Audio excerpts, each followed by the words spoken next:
Good morning. This is the morning show with H2O and Dr. Butterfly, the relationship specialist.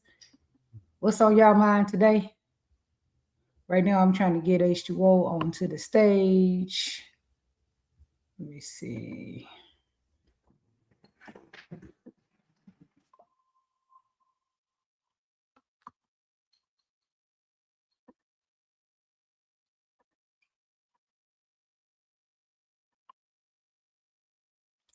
Hello. I put something on yesterday. I said, oh yeah, I gotta get back to the StreamYard.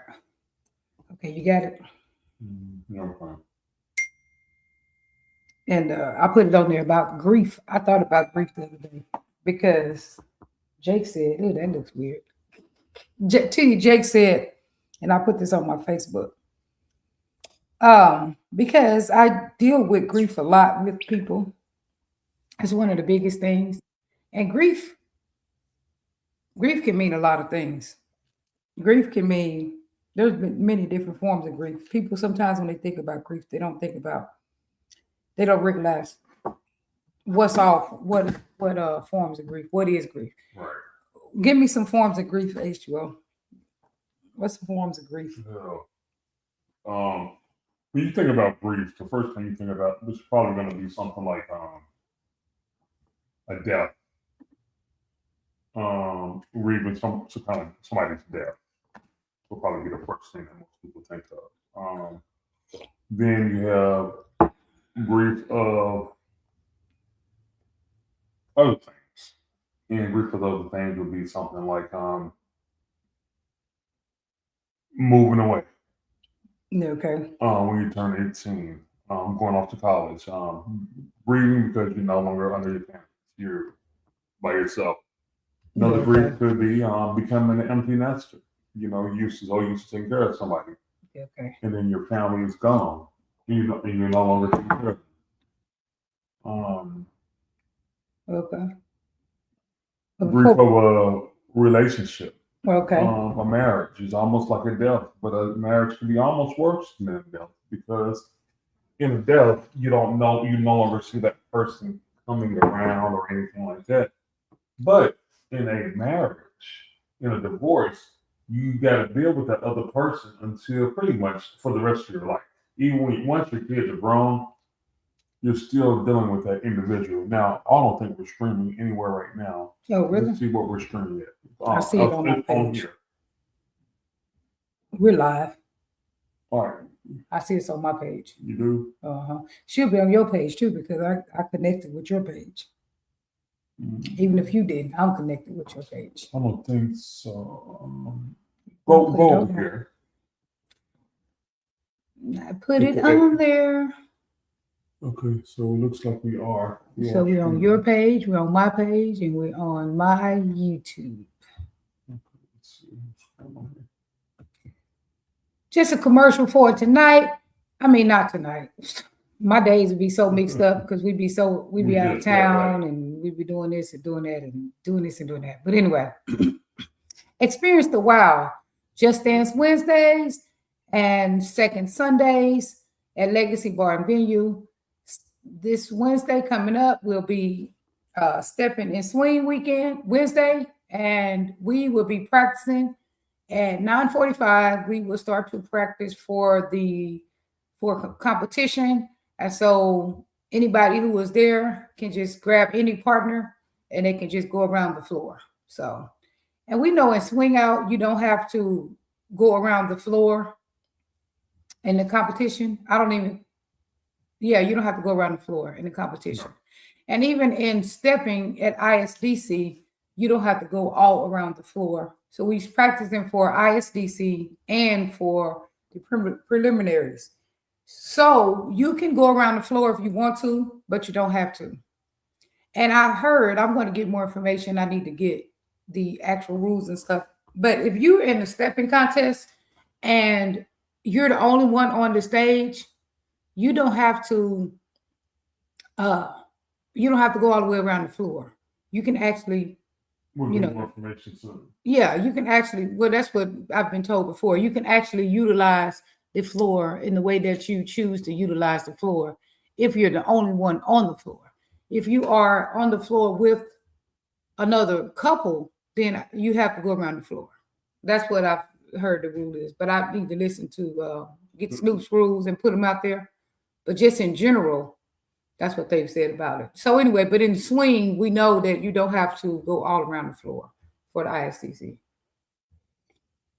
Usually they tell you to pick a spot on the floor. So what we're going to do is we're going to sit down, we're going to watch, and we're going to let you have the floor by yourself after 9:45, so you can begin to practice 9:45. What legacy on Wednesday. A Wednesday is after 9:45? At 9:45. At 9:45, we will let people practice for the contest. So we'll put a 3-minute song on. How much at ISDC is shorter than that? We'll put a 2-minute song. 9:45. It's about 8:45. No, we're not doing 8:45 because we have social. Okay. After the party, we have a social. I mean, after any class we have, which we don't particularly have a full class on stepping and swing weekend. We have like 1 hour class, and then it turns into a social about 8 o'clock. Okay, so from 8 to 9, like 9:45, something around there, we will start to let anyone who wants to practice going around the floor and getting with a 2-minute song. We'll give you a 2-minute song, right? And then you need to get a couple of signature moves together. In my opinion, I don't know. I mean, I can't just say that, but it's just my opinion. The lady who came on our show said that the other day. You need to let you shine. It's not necessarily a signature move, but let you shine. So when you go around the floor, you shine.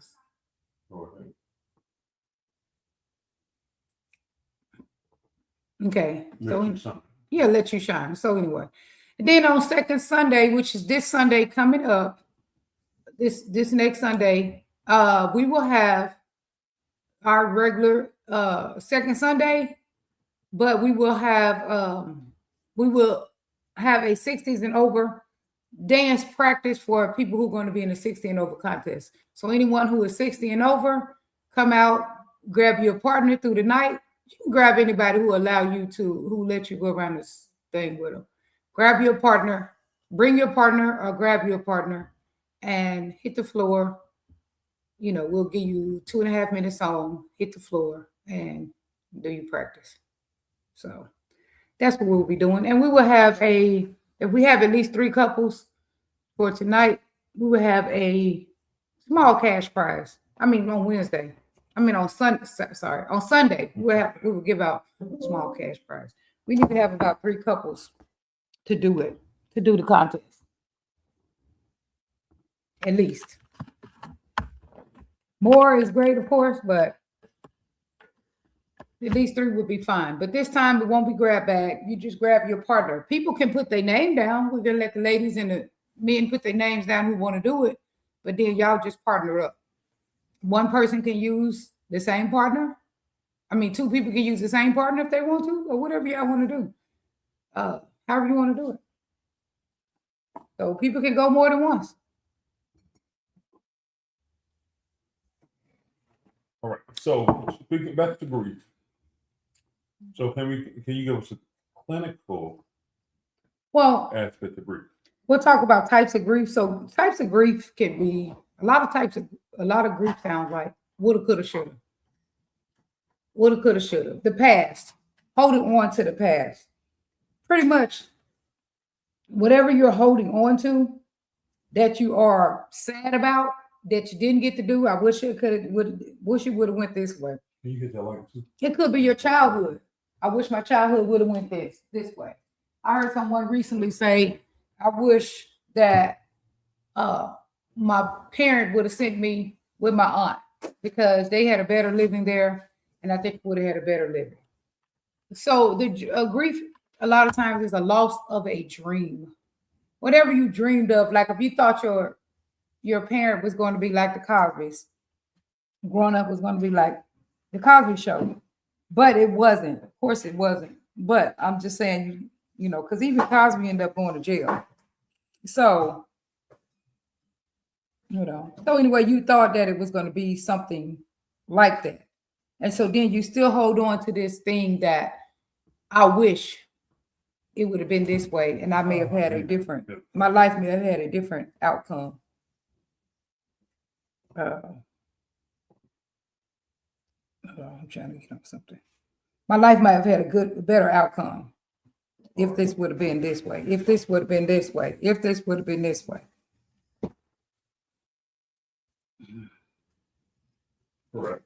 It seems that we're having some technical difficulties already this morning. Well, now it's fighting me. All right, there we go.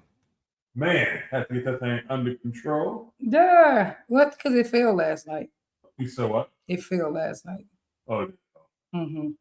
So anyway, those are some forms of grief. Really, anything that you are, it's a form of sadness. Grief is still a form of depression. It doesn't mean that you are depressed or that you suffer with depression, but stuck in the past about things is usually a form of depression. And so a lot of times it can be like, and some of it can be really, really, really intense. And what grief keeps you from doing? What do you think grief keeps you from doing? Grief Keeps you from? What does grief keep you from? you live in the past, so it keeps you from moving into the future and probably planning and something of that nature. So I would say, what do grief rob you of? That's what I would say. What do grief rob you of? Because grief can be a robber, can be like a, rob you of.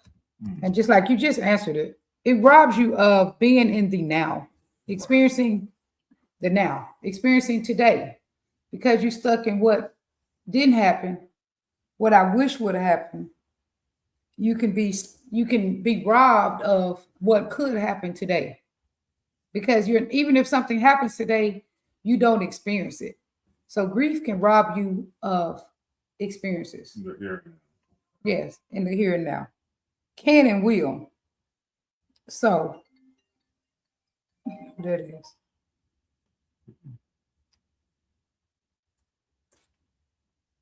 So grief is very normal. Grief is not just about death, it's about loss of relationship, loss of a relationship, loss of identity. Some people who had stuff happen to them like molestation and stuff like that, they feel like, that changed them as a person. Some people who had things that happen to them, like they lost a sibling or something, they feel like that changed their whole path in life. If this didn't happen to me, then my path would have been different. That could be grief. Loss of identity. People in a relationship can feel like they lost themselves. That's not uncommon. Right. A lot of times people can be married for a long time, and they feel like they began to do whatever somebody else wanted them to do. A lot of men definitely feel like that. They feel like all they're there to do is pay bills and cater to the woman. Right. And so that can be grief, because they feel like they didn't get to feel like if they wanted to, whatever it is they wanted to do in life, they didn't get to do it. Some people wanted to play sports and things like that throughout life. Right, and they didn't get to. Maybe their parents wasn't giving them support like they wanted to, or whatever the case. For whatever reason, they didn't get to do it. So they can grieve that. Loss of what you thought your life would look like. A lot of people around the age, one of the most common reasons in times that people come to counseling is 39 years old, because they're about to turn 40. What they thought their life would look like. They're grieving what they thought their life would look like. Right. 49 is even worse. If 39, if you're not where you think you should be at 39, but wait until you hit 49. 49 is a stressful year for a lot of people. Very stressful. When people come to me and they tell me their age, I already know what's going to happen. If they are turning 30, they're 34, they're turning 35. They are 39, they're turning 40. They are 49, they're turning 50. That type of thing. Yeah, I already know what they're going through. An emotional roller coaster. I haven't turned 59, of course, but I imagine that you go through it again. So a lot of those increments. Did you go through that at 44? Start to look at your life? Yeah, probably. I think so. I did. Yeah, What was that like for you? I did a whole lot of stuff in my life. So wasn't it wasn't you know I got done a whole lot of stuff throughout my life. So I didn't have a whole lot of regret. Uh-huh. But I did have some. That's some regret, but not a lot. And that word is important. That's what grief sounds like. Grief sounds like regret. You know what I'm saying? So people don't really understand how big grief is. Grief sounds like regret. Woulda, coulda, shoulda, and regret. If you were to say the word regret, if you were to get stuck on the word regret, then that would be grief. Now you could say the word regret, just in conversation, but if you get stuck on it, then that would be grief. And so the level of grief you would have would be how long you stay stuck on woulda, coulda, shoulda, regret. Like I said, it happens with a lot of people with divorce, and it's just a natural course of getting through things. Your body trying to live without a person. Uh, so loss of what you thought your life would look like. That's a big one. So anyway, let's go into my message yesterday that I put because TD Jake said this. That's what kind of made me think about it. I mean, it's a really big thing in counseling. Grief. All right. It's a huge thing, and they even got counselors that just focus on grief. That's all they do is they deal with grief. They have grief centers where people go and deal with grief because it's really hard. It's a really hard thing for a lot of people. So anyway, TD Jake said, because I think about grief differently at different times, I can mature with it, go back and forth with it. I mean, when it comes to clinical guidance of it, and my thoughts can be different. So TD Jake said, don't try to understand grief. I love learning stuff, first of all, from older people. Anyway, he said, don't try to understand grief. Just survive it. He said, don't try to understand it. Because usually, there's a lot of people be telling me stuff like, well, I don't want to, I don't want to just, what's the word? Like I don't want to try to escape it. Like when I have feelings, I don't want to try to escape them. That's a big thing that people tell me a lot. I don't want to try to escape my feelings. If I feel like they feel like when they feel feelings of grief, regret, loss, longing for someone. A longing for someone could be a form of grief. Like a longing, just really missing a person. They feel like they need to sit with it. Well, I mean, that would be grief because you can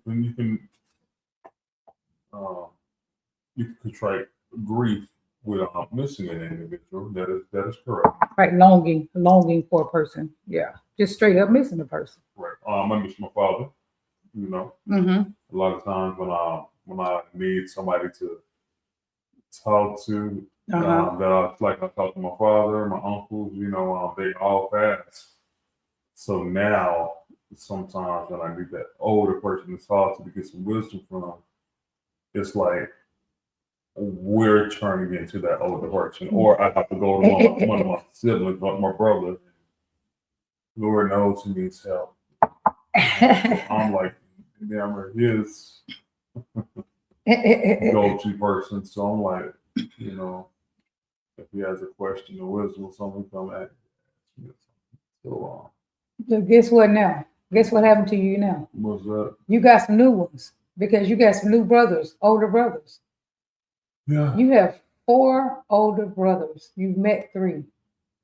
Oh, yeah, you're all right. Yeah, did you figure that? Got it. Yeah, you have Big Frank and you Lee, right? The preacher, and then you have Red, and you have Thomas. So now you got 4 other brothers. You can ask each one of them something. Right. It's something you can ask. I'm just saying that. That is correct. That is so true. And I done gained up some more cousins on your side. You are absolutely. I ain't met your siblings, but I met your one brother. I seen him, but I didn't really particularly meet him. But so yeah, you are right. So that's why it's so good to live in the moment. Right. It's because you recognize that although you don't have your uncles and even your dad to go to anymore. That you just got married into a family where you have four brothers, Yeah. 4 new brothers. Right. And my brother liked you so much that he called you and told you that he been stealing your laugh.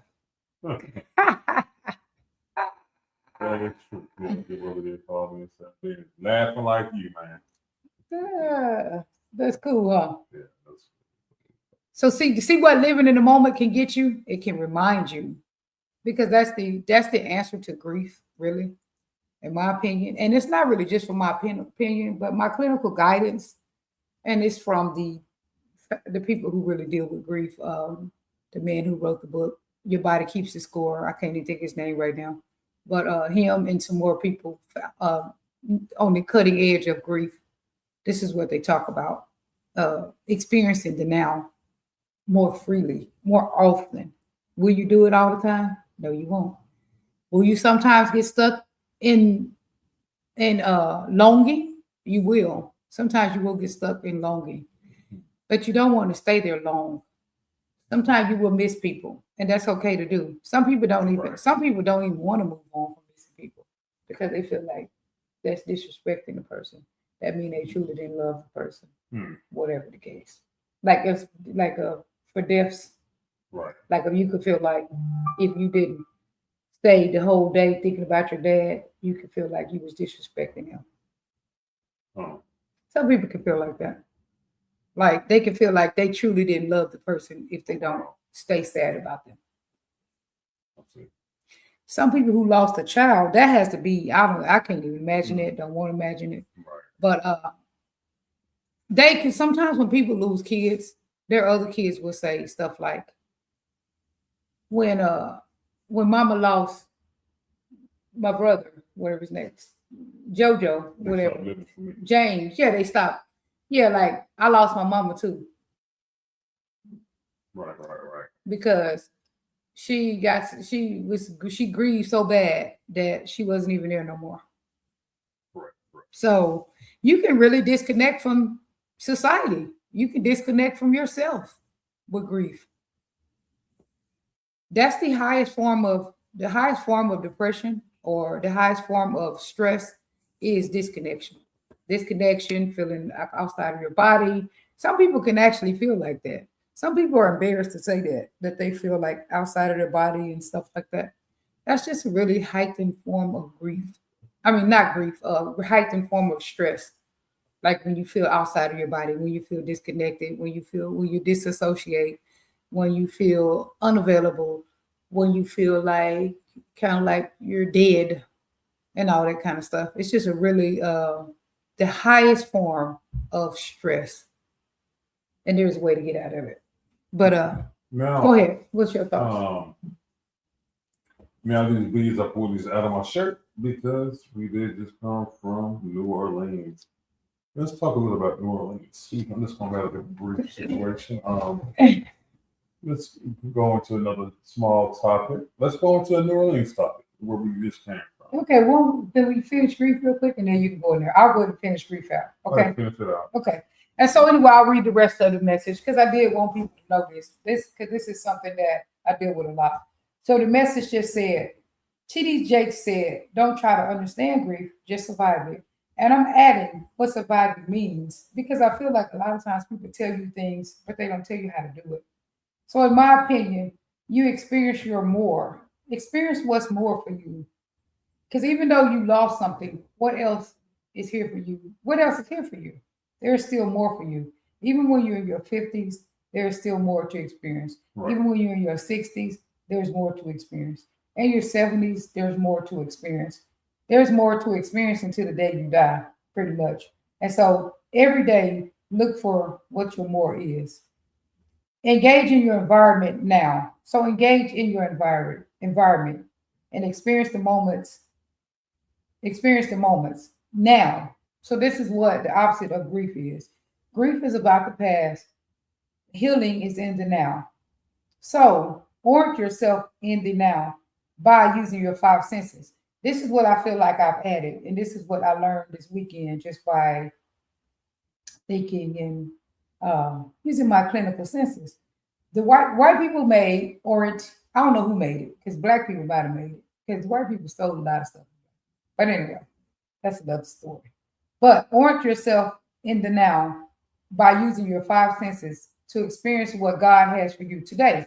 So orient means to bring yourself to a place, pretty much. I don't actually get the definition of orient. I can look it up later.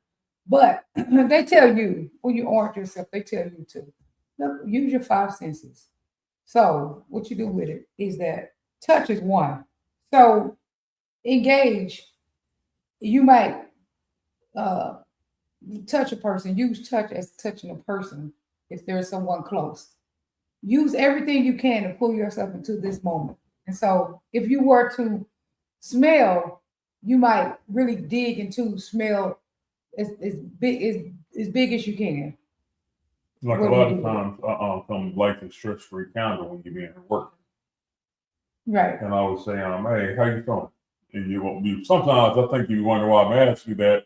That's because I got this stress-free candle going, and then when you be in here, you kind of relaxed, and you don't even realize the candle on. Right. And so if you go to the smell, you might want to do that. Get up.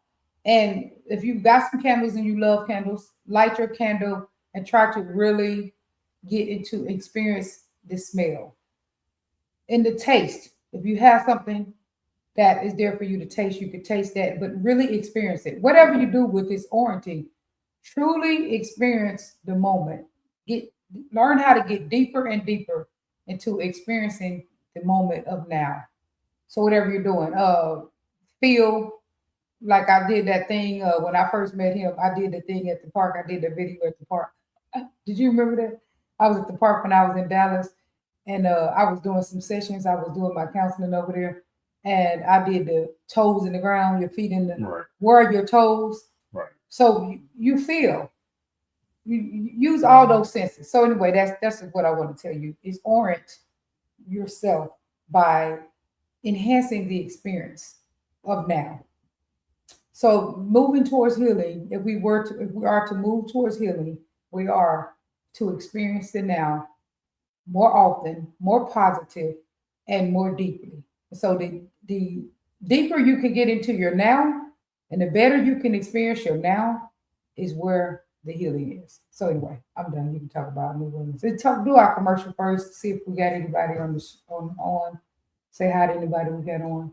All right. Well, we do have people on. Let me see if I see them. Who's tuned in? They did not let us see anybody who's tuned in. Okay. Yeah, it's something that Facebook does. Now in New Orleans, we got on the Mississippi River. We danced on the Mississippi River on the little cruise ship that sailed up the Mississippi River and that came back down to the Mississippi River. So we had an extraordinary time selling up and selling back on the Mississippi River. Fantastic. And we have some videos in there with dancing. The music was really slow. It was an older type of 1800s music. So we were trying to dance to that. Slow. It was slow.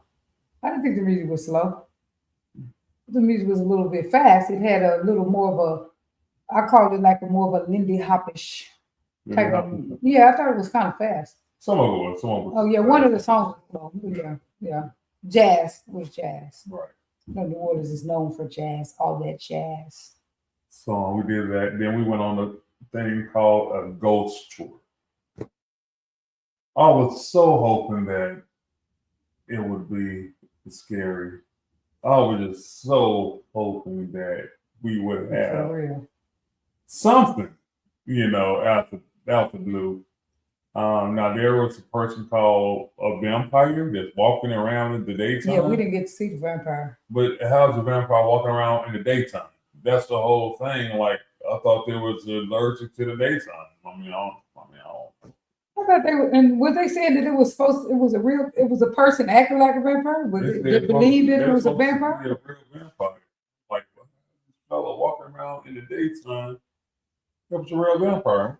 Never let who am I supposed to, think? They So said it's real. They believe in that stuff. They believe in voodoo. bring the spoon when you come back, please. Okay. They believe in voodoo and all that stuff. So we were at the cemetery, and the best part about the cemetery, it showed how the people in New Orleans get buried. Now that was very interesting. So in a New Orleans cemetery, in the tomb, they placed the body on the top of the tomb, and after 1 year and 1 day, 366 and a half days, they open the tomb, and then the bones are supposed to be decomposed because it's sitting there at 300-degree heat. They place the bones and dust in the bag, and they put it at the bottom of the tomb where the other individuals that are in the tomb are. And so what they do, they place the names of everybody that's in the tomb. So the guys explained to us, so if we need someone to get buried at, you go ask your friends, hey, can I get buried in your tomb with you all? And then so approved by payment or approved by friendship, kinship, or whatever, they will place the person in the tomb. 366 days go by, they'll reopen it, put the bones to the bottom of the tomb. And it's, I think they're saying between 7 and 12 people can be in that one tomb. It was a fairly small tomb because when we were coming back into town, when we were going to the airport, we passed by a cemetery it had. It was like maybe 4 miles long. And so that was very interesting. Now, they were saying that the reason on the holiday, baby, what's the holiday in New Orleans? She's gone. So during the holiday, Fat Tuesday, they dress up because what they want to do is so that evil spirits cannot recognize who they are. So that's why you see them dressing up in all kind of costumes, and it is called Mardi Gras. Is what that season is called. So they dress up doing Mardi Gras. They get all these costumes and stuff, so that the evil spirits cannot recognize who they are. That is what they do during that season. Now, Wednesday, we're going to be doing Chicago Stepping, the FW Swing Out. We're also going to do a little, I believe she said contest, just as far as preparing for the up and coming contest. You have first that's coming up is going to be Ice DC. You have a Stepping, Swing Out, Ballroom. What other contests are they having there? We have quite a few. Lindy Hop and Houston Two Step, VFW Swing Out, and I said Chicago Step. After that one, the next large one coming up, you have the New York runs around the country, but you have your preliminaries for the Chicago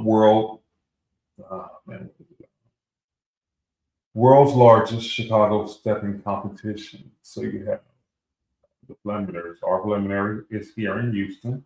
You have some in Atlanta, Los Angeles. You have them various places. So I would say this is come out, come train, come work out for the upcoming competitions. Our second Sunday, we're going to have a walking and 16 and older competition. Those go hand in hand together. Come out to that and have a great time. This will be a time where we all can get together, community come together. We're going to have food. We're going to have a good time. Now, we just did get back in town. So, Dr. Butterfly, she's a little bit everywhere this morning.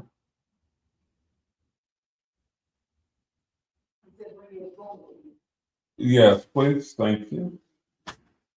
Yeah, Dr. Butterfly, she would let everybody know. But however, if you have not been to New Orleans, please go. Go check it out. The food is I know that's what I enjoyed the most, that red fish. amazing. That red fish was good. But What? Hey, I just got it at the thing. What do you want me to do? yeah, so I was saying, come out, enjoy yourself. It is absolutely extraordinary. I've been gone from work for 3 full days, so there's no telling. There's no telling what my book look like. I'm pretty sure it's going to be, I'm going to have a lot of people. Today, probably 10 clients. In between there, getting me a workout in, I'm still a little bit overweight, like about 7 pounds. Hey, but I didn't gain all the way back from this weekend. I didn't do that well, but we went walking 11 miles on Saturday. Throughout walking in the French Quarters and stuff. I didn't really get to. I mean, I wanted to go on that French market.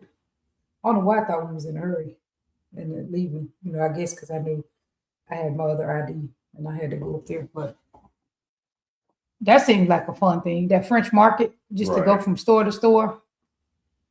Baby, I believe you're private. You're private on your Facebook. Still? Yeah. I could tell you still happening. Let me see.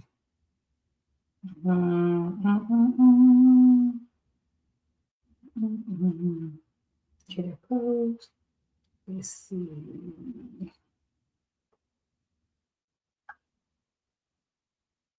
No. Let's see.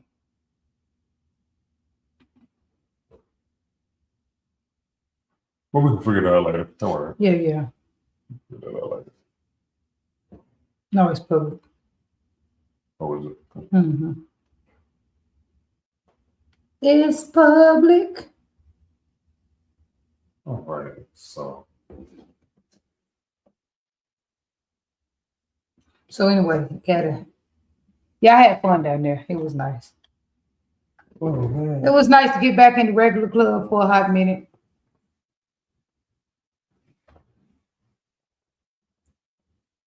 Yeah, that was pretty good. Okay. Well, I got a lot this morning.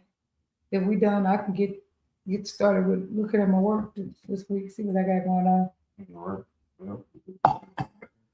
Yeah, get back into it, and I hope that we don't go out of town no more until I think it's the 24th, and